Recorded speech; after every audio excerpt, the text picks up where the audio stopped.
Hey guys, listen, welcome to another episode of Foodie Fridays with the Bakers. Now listen, we got a dope recipe that has been a hit in our family for quite a while now. Baby, what we cooking tonight? Tonight we are making meatloaf. Meatloaf! And let me just stop and say, we know that that doesn't sound awesome because probably all the meatloaf that you had in your life has been dry and crusty. We're gonna show you how to fix that so that your family too can enjoy meatloaf.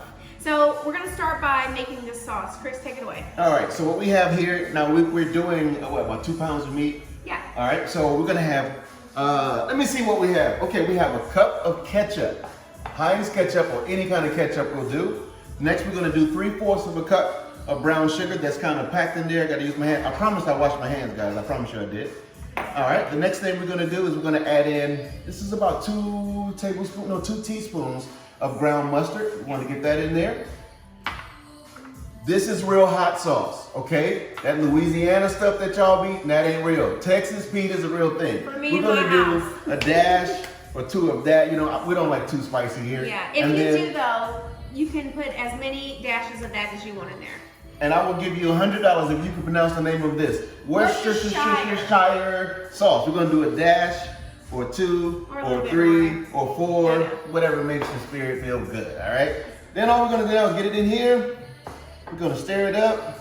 And so while he's stirring this up, I'll tell you what we'll do with this. Once we make the meatloaf, right before we put it in the oven, we're gonna put a layer of this red sauce, this barbecue sauce, on the meatloaf.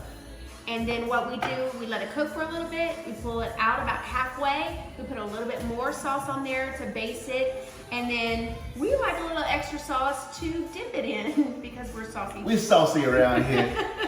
So we make a little bit more than hey, you should be doing this since you're the sous chef. You should be doing this, and I should be talking to the people. Okay, now that's all we have for now. We're gonna come back with the other part of the recipe. Listen, it's gonna be so amazing. Can't wait for you guys to taste this. It's gonna be the bomb. So guys, I'm starting the base for my meatloaf. And if you have bread that's getting ready to be past that use by date, that's perfect for meatloaf. That's exactly what I'm doing today. So I have about, let's see, 5 slices of just regular white bread. Some people use fancy bread. I'm using what I have. We know right now in the season that we're all in, it's, hey, use what you have. So I have 5 slices of white bread. I'm just cutting them pretty small. And then what I'm gonna do is I'm gonna throw it in my little bowl and I'm gonna add to these 5 white slices of bread about a cup or so of milk. And I'm gonna just let this soak in this milk for a few minutes. I know this doesn't look great, but it's going to help keep your meatloaf from getting dried out and crusty. And let's be honest, nobody wants crusty, dried meatloaf. So this is a major game changer.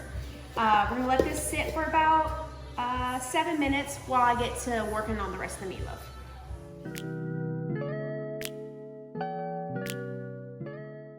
Okay guys, so my 5 slices of white bread have been soaking in this cup of milk for about 5 to 7 minutes now. To that I am adding 2 pounds of ground beef. I choose 80-20 on this because I don't want it to get too dry. I'm also adding about a 1/4 cup of Italian breadcrumbs because I just love it. And there's so much little flavor bits packed into that Italian breadcrumbs. You don't want to go without that. I'm adding a cup of grated parmesan. Oh, that smells so good. And the salt that's in parmesan just takes everything to the next level for me. To that, I'm gonna add a 1/4 teaspoon of seasoned salt. Guys, y'all know I like Lowry's. There's no hiding that. That's what I use in my kitchen.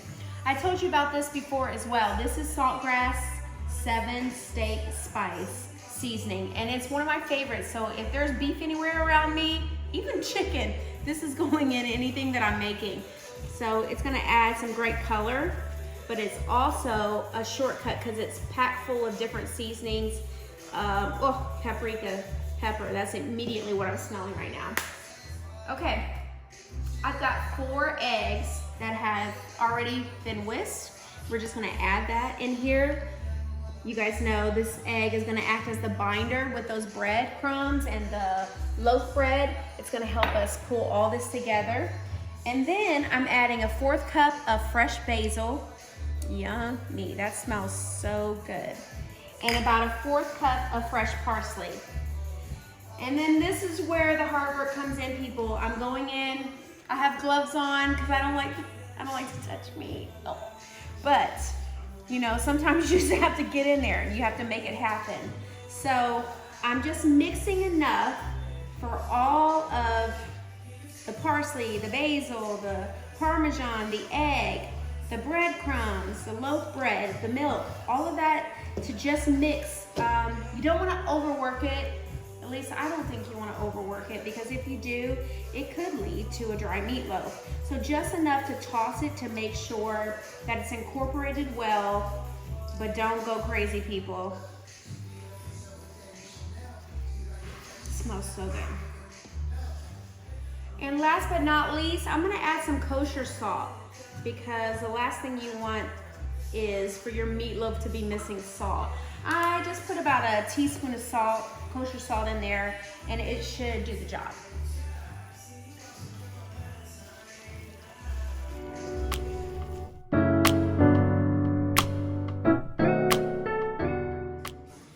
So guys, our meatloaf is ready to go in the oven. And what I'm doing is what I'm calling the first basting. This is the barbecue sauce that Chris made a little earlier.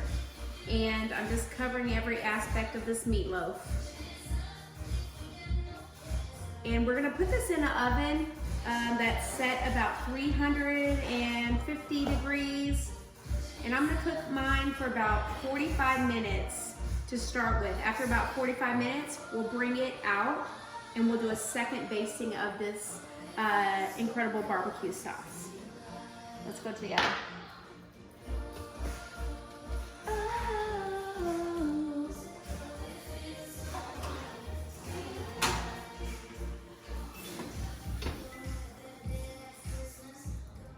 Okay, so we're gonna go move on to our sides. What we're making is some good old potatoes here.